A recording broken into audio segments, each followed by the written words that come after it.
सभी को जय मसीह की। आइए हम परमेश्वर के वचन में जाएंगे और कुछ बातों को सीखेंगे परमेश्वर के वचन से, हमारे प्रभु के महान अनुग्रह से। आइए हम परमेश्वर के वचन को कुछ सीखेंगे। हम पहला यूहन्ना का 3 अध्याय और 15 पद में हम देखते हैं, परमेश्वर का वचन कहता है कि किसी हत्यारे में जो है वो अनंत जीवन नहीं बोल के। वचन हमें सिखाता है कि एक हत्यारे में जो है वो अनंत जीवन नहीं है बोल के, उसमें जीवन नहीं है बोल के। तो परमेश्वर का वचन से आइए हम कुछ बातों को सीखेंगे हमारे प्रभु के महान अनुग्रह से।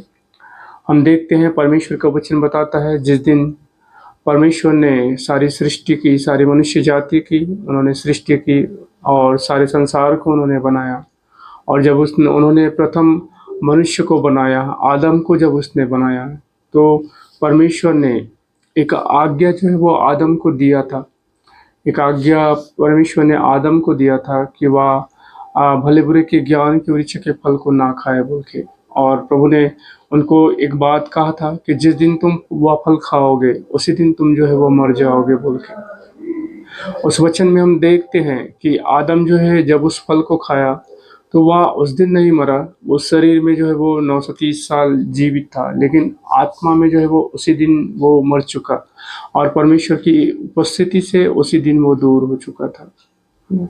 जब परमेश्वर ने आदम को बनाया था तो परमेश्वर का वचन कहता है कि आदम जो है वो परमेश्वर का पुत्र था। आदम जो है वो परमेश्वर का पुत्र था। और जिस दिन परमेश्वर की आज्ञा को आदम ने उल्लंघन किया, आदम ने उस आज्ञा को तोड़ा था, उस दिन परमेश्वर का वचन कहता है कि आदम जो था वो परमेश्वर से उसका बेटा जो है वो छीन लिया, है ना। उसने उस आदम की जो है वो हत्या जो है वो कर दी जो परमेश्वर का बेटा था। उसने उस आदम की हत्या कर दी जो परमेश्वर का बेटा था, है ना। और परमेश्वर का वचन कहता है कि किसी हत्यारे में जो है वो जीवन जो है वो नहीं है। जिस दिन उसने आदम की हत्या की, आदम ने आदम की हत्या की, है ना। आदम कौन था? आदम परमेश्वर का पुत्र था। और जब आदम ने उस आज्ञा का उल्लंघन किया, है ना, तो वो शरीर में जीवित था, लेकिन परमेश्वर का जो बेटा था आदम, उसको जो है वो उसकी मृत्यु जो है वो वहाँ पर हो गई, है ना। और परमेश्वर का वचन कहता है कि किसी हत्यारे में जो है वो जीवन नहीं बोल के। और आदम जो था वो परमेश्वर की उपस्थिति से जो है वो पूरी रीति से दूर जो है वो हो चुका। अब परमेश्वर का वचन हमको सिखाता है कि अब जब हम मसीह में आते हैं, जब हम प्रभु में आते हैं, उस समय परमेश्वर जिस रीति से आदम को बनाया था और आदम को बनाने के बाद उसने अपनी संतान होने का अधिकार उन्हें जो है वो दिया हुआ था, उसी रीति से जब हम मसीह में आते हैं, परमेश्वर का वचन कहता है कि वो भी जो है वो हमें अधिकार जो है वो देते हैं।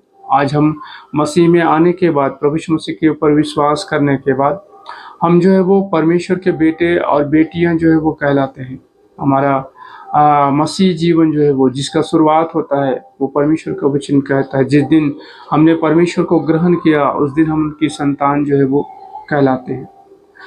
तो अब परमेश्वर का वचन हमको सिखाता है कि अगर एक व्यक्ति उस उद्धार को, उस जीवन को अगर बचा के ना रखे जो परमेश्वर ने उसे दिया है, अगर उसे बचा के ना रखे, तो उसका अंतिम पड़ाव कहाँ होगा? अंतिम पड़ाव ये होगा कि जो परमेश्वर का बेटा और जो परमेश्वर का बेटी उसने बनाया है उसकी हत्या वो कर देगा। मेरा कहने का अर्थ ये है कि अगर एक व्यक्ति अपने उद्धार को ना बचाए, अपने उद्धार को अगर वो खो दे, तो वो किसकी हत्या करता है? वह उस व्यक्ति की हत्या करता है जिसे परमेश्वर ने अपना बेटा कहा, जिसे परमेश्वर ने अपना बेटी जो है वो कहा है ना। अगर एक व्यक्ति मसीह में आने के बाद में पाप और बुराई में जीवन जीने का चुनाव करता है और उसके बाद वो परमेश्वर की आज्ञाओं का उल्लंघन करता है जैसे आदम ने किया और परमेश्वर की उपस्थिति से दूर हो गया, उसने उसके परमेश्वर के पुत्र की जो है वो हत्या जो है वो कर दी। और वो शरीर में जीवित था लेकिन आत्मा की अवस्था में परमेश्वर के बेटे की उसने हत्या कर दी और परमेश्वर से दूर जो हो गया और उसने जीवन को नहीं पाया। उसी रीति से एक व्यक्ति मसीह में आने के बाद में, प्रभु में आने के बाद में अगर पाप और बुराई के जीवन को जीने का चुनाव करे, तो परमेश्वर का वचन हमको सिखाता है कि उसमें अनंत जीवन नहीं या फिर उसमें जीवन नहीं। क्यों नहीं? क्योंकि परमेश्वर का वचन कहता है कि जिस उद्धार को परमेश्वर ने उसे दिया, जिस जीवन को उसने परमेश्वर ने उसको दिया, जिस पहचान को परमेश्वर ने उन्हें दिया है, उस पहचान को उसने क्या किया? उसने जो है वो खो दिया, है ना? उसने जो है वो उस व्यक्ति की हत्या कर दी जो परमेश्वर का बेटा और परमेश्वर का बेटी थे, उस व्यक्ति की, है ना? तो जब एक व्यक्ति पाप और बुराई में जीवन जीने का चुनाव करता है, तो वो व्यक्ति जो है वो उस व्यक्ति की हत्या कर देता है जिसे परमेश्वर ने अपना बेटा और अपने बेटी कहा है। और आखिरी उसका पड़ाव कहाँ पर होता है? उसका आखिरी अंत जो है वो ये होगा कि वो पूरी रीति से परमेश्वर से दूर जो है वो हो जाता है। परमेश्वर का वचन कहता है कि परमेश्वर को जानना अनंत जीवन है। परमेश्वर की उपस्थिति ही जीवन जो है वो कहलाता है। अगर एक व्यक्ति परमेश्वर की उपस्थिति में ना जाए, उसकी उपस्थिति से दूर हट जाए, तो परमेश्वर का वचन उसे मृत्यु जो है वो कहता है ना? तो एक व्यक्ति जो है वो जब परमेश्वर के उद्धार को खो देता है, परमेश्वर से दूर जो है वो चले जाता है, तो वो किसके कारण जाता है? वो खुद के गलत चुनाव के, खुद के बुराई में चुनाव करने की वजह से जो है वो जाता है। और जब वो ये चुनाव करता है, जब वो अपने उद्धार को खोता है, तो वहाँ पर एक व्यक्ति की हत्या जो है वो होती है। और उस व्यक्ति की हत्या जिसकी होती है वो होता है परमेश्वर का बेटा और परमेश्वर का बेटी, जिसे परमेश्वर ने चुना था, जिसे परमेश्वर ने अपनी संतान जो है वो कहा था। उस व्यक्ति की हत्या वहाँ पर होती है। उस हत्या का दोष उस व्यक्ति पर लगता है जिसने पाप और बुराई का चुनाव किया, जिसने अपने उद्धार को बचा के नहीं रखा। उस व्यक्ति के ऊपर उसका दोष जो है वो लगता है। और परमेश्वर का वचन कहता है कि उस हत्यारे में जो है वो जीवन जो है वो नहीं है ना? तो उस जीवन को वो खो देता है जो जीवन परमेश्वर ने उसे दिया था। और साथ ही साथ वो परमेश्वर के बेटे और परमेश्वर के बेटी को क्या करता है? वो छीन लेता है परमेश्वर से, है ना? तो परमेश्वर की ये इच्छा है हमारे जीवन के लिए कि हम उन्हें, उनके बेटे और उनके बेटियां जो है वो हम उन्हें वापस करें, जो उन्होंने हमें दिया है ना? जो उन्होंने हमें दिया है। परमेश्वर का वचन कहता है आदम परमेश्वर का पुत्र था, आज हम भी परमेश्वर के पुत्र हैं। लेकिन अगर एक व्यक्ति परमेश्वर के पास ना जाए, अगर एक व्यक्ति जीवन को ना पाए, एक व्यक्ति उस अनंत जीवन को अगर ना पाए, तो परमेश्वर का वचन कहता है कि वह जो है वो परमेश्वर की उपस्थिति में कभी भी जो है वो नहीं रह पाएगा, है ना? क्यों नहीं रह पाएगा? क्योंकि उसने, उस व्यक्ति ने जो है वो उसकी हत्या कर दी। कौन से व्यक्ति ने? जो व्यक्ति परमेश्वर का पुत्र जो है वो कहलाता था, उस व्यक्ति की हत्या कर दी गई। किसने की? हमने खुद जो है वो किया। जिस व्यक्ति ने अपने उद्धार को बचाया नहीं, उसी व्यक्ति ने खुद की जो है वो हत्या जो है वो कर दी। और किसे छीन लिया? परमेश्वर के बेटे और परमेश्वर की बेटी को जो है वो उसने छीन लिया। तो परमेश्वर की इच्छा हमारे जीवन के लिए क्या है? परमेश्वर की इच्छा हमारे जीवन के लिए ये है कि हम उनके बेटे और उनके बेटी को जो है वो उनके पास वापस दें। जब हम इस संसार को छोड़ के जाएंगे, जब हम यहाँ पर इस शरीर को छोड़ के जाएंगे, तो परमेश्वर का वचन कहता है कि हम उन्हें, उनके बेटे और उनके बेटी को वापस दें जो उनके साथ अनंत जीवन के वारिस हो। ये शरीर हमारा खत्म हो जाएगा। इस शरीर के बाद में जो है वो परमेश्वर के बेटे और परमेश्वर के बेटी को जो है वो हम वापस जो है वो उन्हें दे पाएंगे। कब दे पाएंगे? जब हम अपने उद्धार को बचाए रखेंगे, तभी जो है वो हम उनके, परमेश्वर को, उनके बेटे और उनके बेटियों को वापस जो है वो कर पाते हैं, है ना? तो परमेश्वर की इच्छा हमारे जीवन के लिए क्या है? कि ये है कि हम उनके बेटे और उनके बेटियों को वापस करें। प्रभु यीशु मसीह के क्रूस के मृत्यु का कारण यही था। वो अपने बेटे और अपने बेटियों को फिर से पाना चाहते थे, और इसीलिए जो है वो प्रभु यीशु मसीह क्रूस की मृत्यु पर जो है वो बलिदान हुए। क्रूस की मृत्यु पर वो बलिदान हुए, यही कारण था कि परमेश्वर चाहते थे कि अपने उन खोए हुए उन बेटे और बेटियों को जो है वो वापस जो है वो पाएं बोल के। तो अगर एक व्यक्ति अपने उद्धार के विषय में ध्यान ना दे, अपने परमे मसीह जीवन के विषय में ध्यान ना दे, तो हो सकता है कि वो परमेश्वर के बेटे और परमेश्वर की बेटी की हत्या जो है वो कर दे। और अगर वो हत्या कर दिया, तो परमेश्वर का वचन कहता है उसमें अनंत जीवन नहीं, उसमें जीवन नहीं, वो कभी भी जीवन को जो है वो नहीं देखेगा। और वो परमेश्वर के हाथों से जो है वो उसके बेटे और उसकी बेटी को जो है वो छीन लेगा। हम देखते हैं क्रूस की मृत्यु के समय में हम देखते हैं हमारे प्रभु यीशु मसीह जो है वो जब क्रूस की मृत्यु पर थे और उन्होंने क्रूस की मृत्यु के समय में ये शब्द कहे थे कि पिता, मैं अपनी आत्मा तेरे हाथों में सौंपता हूँ। हम देखते हैं कि हमारे प्रभु यीशु मसीह ने अब उनके बेटे को जो है वो वापस दिया था, अपने स्वर्गीय पिता को और उनके बेटे को वापस दिया था। अपनी आत्मा जो है वो उन्होंने सौंपा था अपने स्वर्गीय पिता के हाथों में।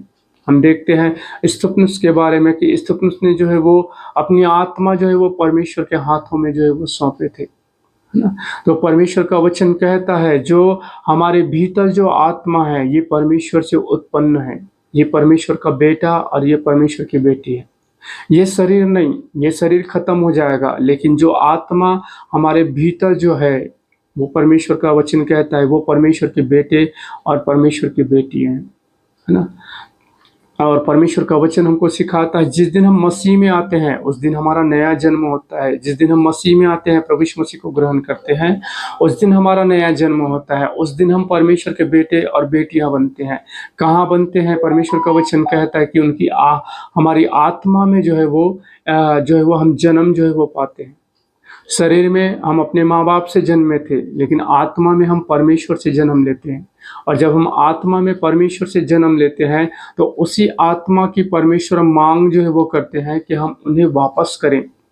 उसी बेटे और बेटियों का जिन्होंने जब उन्होंने हमको कहा कि तुम मेरे बेटे और मेरे बेटियां हो बोल के, तो वो हमारी आत्मा के विषय में जो है वो कहते हैं, है ना। तो परमेश्वर का वचन हमको सिखाता है अगर एक व्यक्ति अपने शरीर के अनुसार दिन काटेंगे तो वो मरेंगे, और जो व्यक्ति शरीर के अनुसार दिन काटता है वो अपने उद्धार को खो देता है। जो पाप और बुराई का चुनाव करता है वह अपने उद्धार को जो है वो खो देता है, और वो जो है वो परमेश्वर के हाथों से उनके बेटे और उनके बेटियों को जो है वो छीन लेता है। और जिसने छीन लिया तो परमेश्वर का वचन हमको सिखाता है कि उसमें जीवन जो है वो नहीं है बोल के, उसमें जीवन नहीं है। तो परमेश्वर चाहते हैं कि हम जीवन पाएं। अगर एक व्यक्ति अनंत जीवन पाएगा, अगर एक व्यक्ति जीवन पाएगा, है ना, तो वो सदैव जो है वो परमेश्वर के साथ रहेगा। तो परमेश्वर चाहते हैं कि उनके बेटे और उनकी बेटियां जो है वो सदैव उनके साथ रहें। तो आइए इस वचन के द्वारा जो है वो हम परमेश्वर के बेटे और बेटियों को वापस देने के लिए, उनके हाथों में सौंपने के लिए अपने जीवन को जो है वो तैयार करें। हम अपने उद्धार के इस जीवन को तैयार करें कि जब हम इस शरीर को छोड़कर जाएं तो हम अपने स्वर्गीय पिता को जो है वो उनके बेटे और उनके बेटियां जो है वो वापस जो है वो कर सके। ऐसा जीवन जो है वो हम इस संसार पे रहते हुए जिए, ताकि जब हमारा यहाँ से जाना हो तो हम अपने स्वर्गीय पिता को, उनके बेटे और उनके बेटियों को जो है वो वापस जीत दे सके। आदम जो था, आदम ने हत्या किया आदम की, हम अपने आप की हत्या ना करें, क्योंकि वो जो हमारे भीतर बसता है, जो हमारे भीतर जो आत्मा जो परमेश्वर ने हमें दिए हैं, परमेश्वर का वचन कहता है कि वो उनके बेटे, उनकी बेटियां हैं, उनकी संतान है। और जब ये हमारा शरीर छूट जाएगा, यहाँ पर रह जाएगा यहाँ पर, तो परमेश्वर का वचन हमको सिखाता है कि हम जो है वो उनके पास जो है वो चले जाएंगे। कैसे जाएंगे? इस शरीर में नहीं, हम उस आत्मा में जो होकर जो है वो परमेश्वर के पास जो है वो जाएंगे। हम नए शरीर को प्राप्त करेंगे और परमेश्वर के पास जाएंगे। तो परमेश्वर का वचन कहता है, परमेश्वर की ये इच्छा है, क्योंकि क्रूस पर उन्होंने इसीलिए जो है वो अपने आप को जो है वो उन्होंने बलिदान जो है वो किया कि हमें वापस पाएं, हमें वापस पाएं, इस शरीर में नहीं, है ना, लेकिन उस आत्मा के द्वारा उस नए शरीर को पहनाएंगे प्रभु, और उसके बाद जो है वो हम उसके राज्य में जो है वो जाएंगे। तो परमेश्वर का वचन हमको सिखाता है कि हम जो हमारे भीतर जो बसा है, परमेश्वर की आत्मा, जो हमारा व्यक्तित्व है ना, जो परमेश्वर की संतान है, जो परमेश्वर के बेटे और बेटियां हैं, हम जब यहाँ से जाते हैं तो हम उन्हें वापस करें, अपने उद्धार को बचाए रखें। अपने इस संसारिक जो जीवन जो परमेश्वर ने हमें अभी यहाँ रहने के लिए दिए हैं, उसमें जो है वो हम पाप और बुराई का चुनाव ना करें, हम परमेश्वर का वचन का चुनाव करें, ताकि जब हमारा यहाँ से जाना हो तो हम उनके बेटे और उनके बेटियों को उनके हाथों में सौंपे, जैसे हमारे प्रभु यीशु मसीह ने सौंपा, जैसे स्तिफनुस ने सौंपा, उसी रीति से जो है वो हम उनके बेटे, उनके बेटियों को जो है वो उन्हें वापस जो है वो दें। तो इस वचन के लिए हम प्रभु का धन्यवाद करते हैं। सबको जय मसीह की।